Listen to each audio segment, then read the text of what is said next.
Riders, welcome back to Sam's Bikes, where you know we only talk e-bikes, and today it's the long-term 2000k test on the Specialized Levo Gen 3.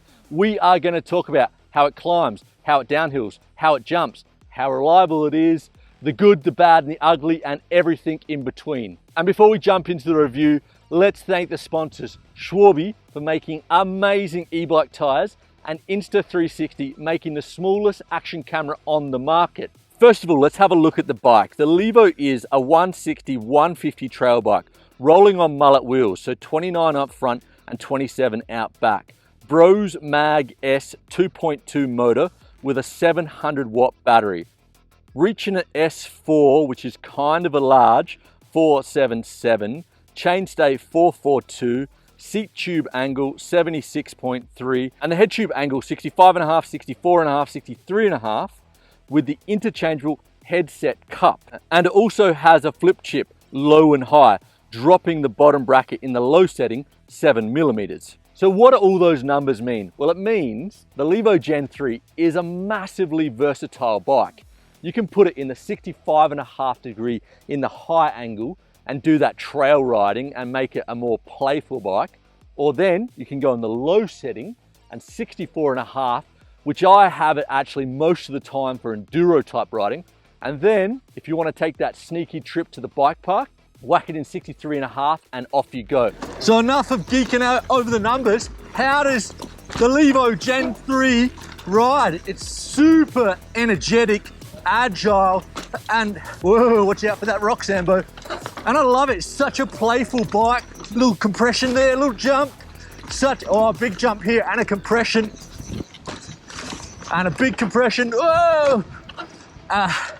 It changes direction so easily. And one thing I really noticed when I first got on the Levo is it rides light.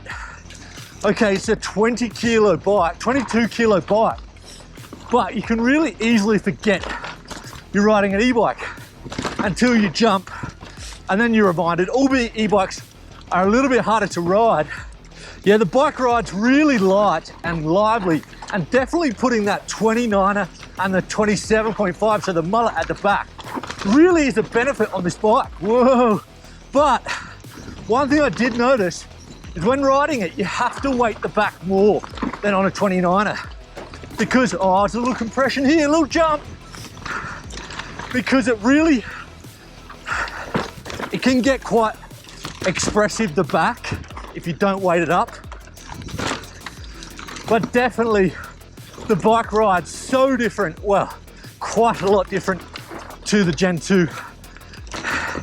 This is more what I call a trail duro.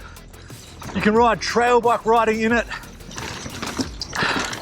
with the 65.5 and the high position, but then you can drop it in the low 64.5, 63.5, and this bike can ride enduro. And I even rode it a couple of days in Andorra with zero problems. The Levo Gen 3 is a 4-bar FSR suspension system, a little bit more progressive than the Gen 2. And you pair that with a Fox 38 and an X2, set up correctly of course, and I found the bike to be really supple off the top, and it definitely sat up in its travel, which I love, and it didn't bottom out that easy. I'm actually 80 kilos, or 82 depending on after Christmas, and I found that using the suspension calculator, I didn't have to do too many tweaks. I went straight off the suspension calculator on Specialized website, and what I think I did is I added about 10% more PSI. Because I'm ex-BMX, I like to ride my pressures a bit higher, and I also slowed down the rear rebound in the high and the low speed, because when I jump, I do like to jump a bit, I felt it bucking me forward, so I do like to run a bit of a slower suspension. So now all the downhilling's done, it's time to get back up the top of the mountain, and Levo Gen 3 makes light work of that. It's a good climate, not the best in its class because it's got a short chainstay and a mullet wheel. So if you do notice the front coming up, what I do is I bend my elbows down and get my head over the handlebars a little bit more. So what that's doing is it's actually weighting the front of the bike. And we're about to do a really steep technical hill climb, and I'm hopefully gonna make light work of it. So let's go. So look at that low cadence draw off the Brose Mags motor. makes absolutely light work of this, and this is so steep.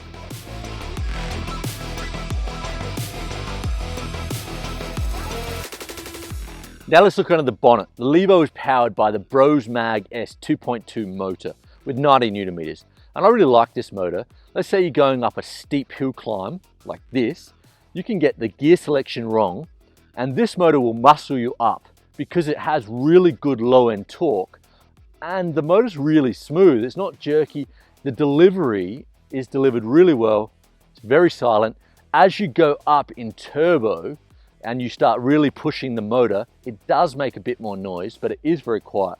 But what really makes this motor shine is mission control. I'm gonna say mission control is a standout.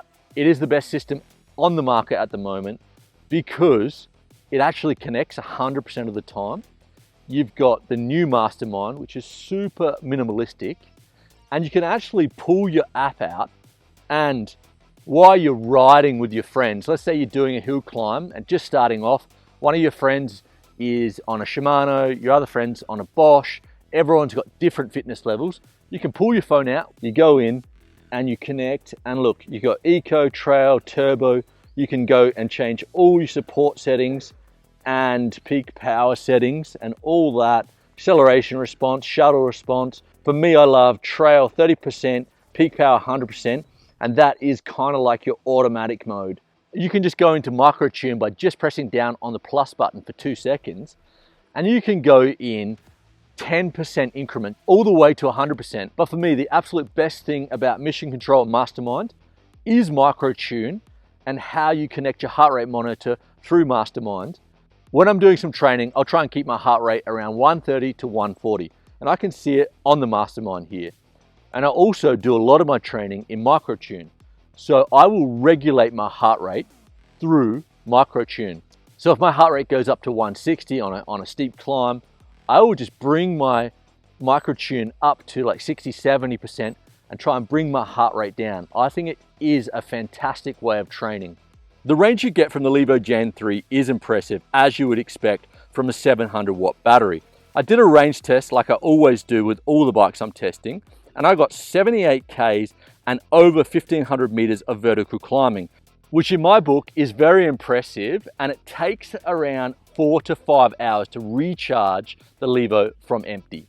Okay riders, let's talk about the elephant in the room, reliability. If you go on any Facebook forums, you're gonna read about reliability issues on the Gen 2.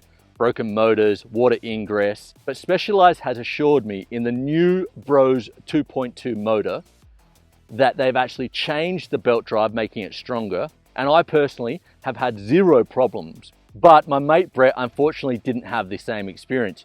We're going to cross over to Brett in Adelaide, and he's going to let us know how his experience was with the Gen 2 that he's still currently riding. G'day guys, I'm Brett from the Lab Rats. So I've owned a Specialized Levo from 2019.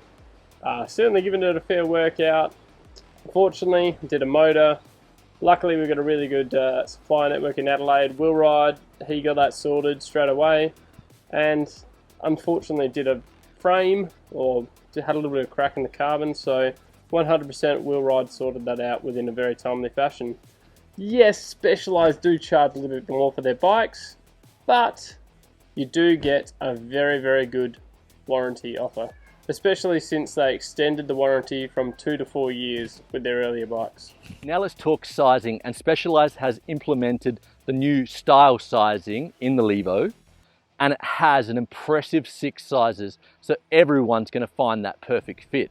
I'm 183 centimeters on a good day, and I'm riding an S4, and for me it's a great fit.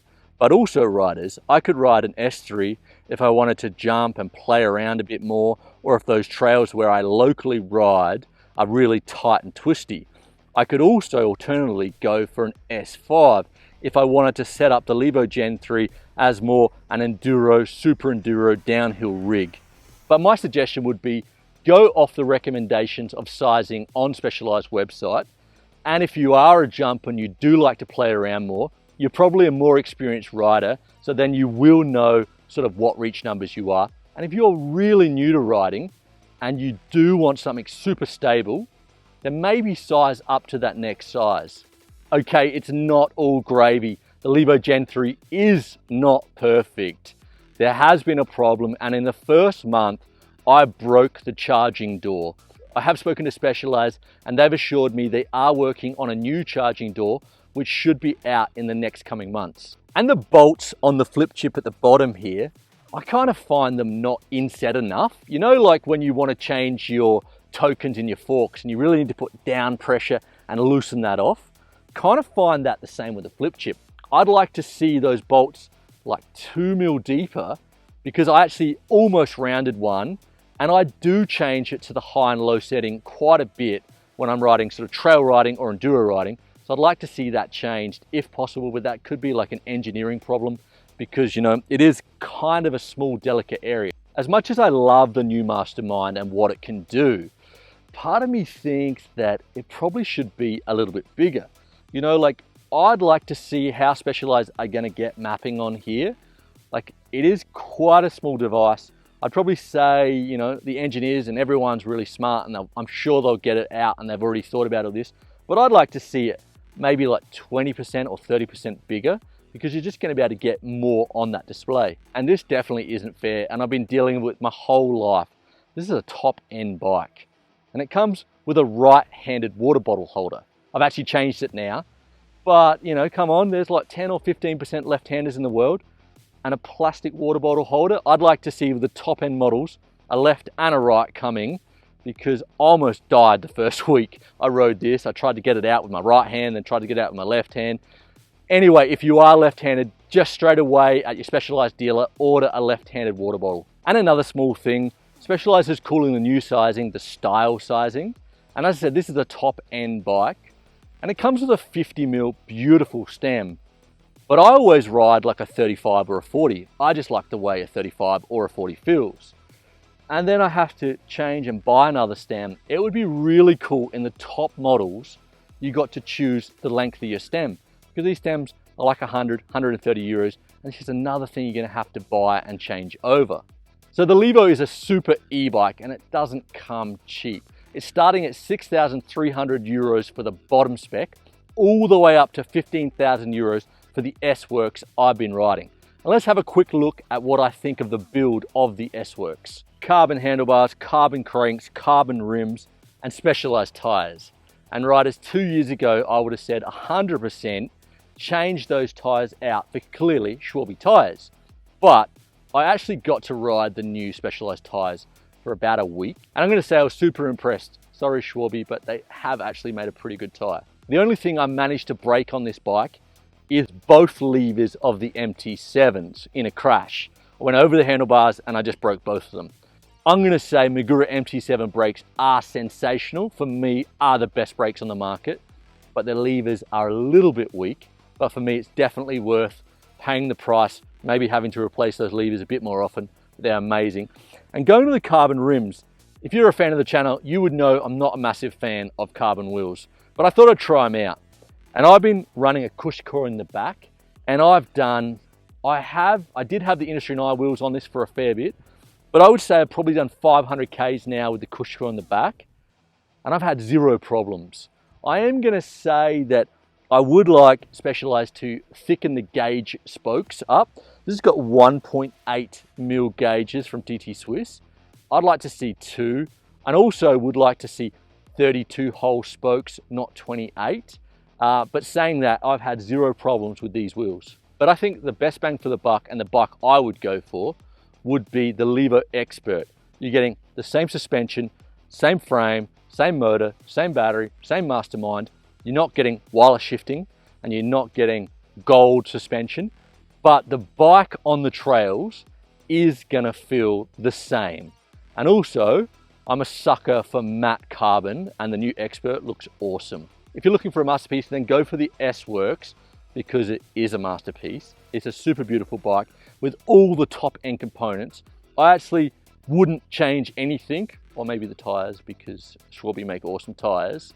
But anyway, riders, that's it for me. And now down to the $1 million question. Would I buy the Levo Gen 3 right now in 2022? Because the market has heated up. I'm going to say 100% yes. I think this is the best e-bike on the market right now.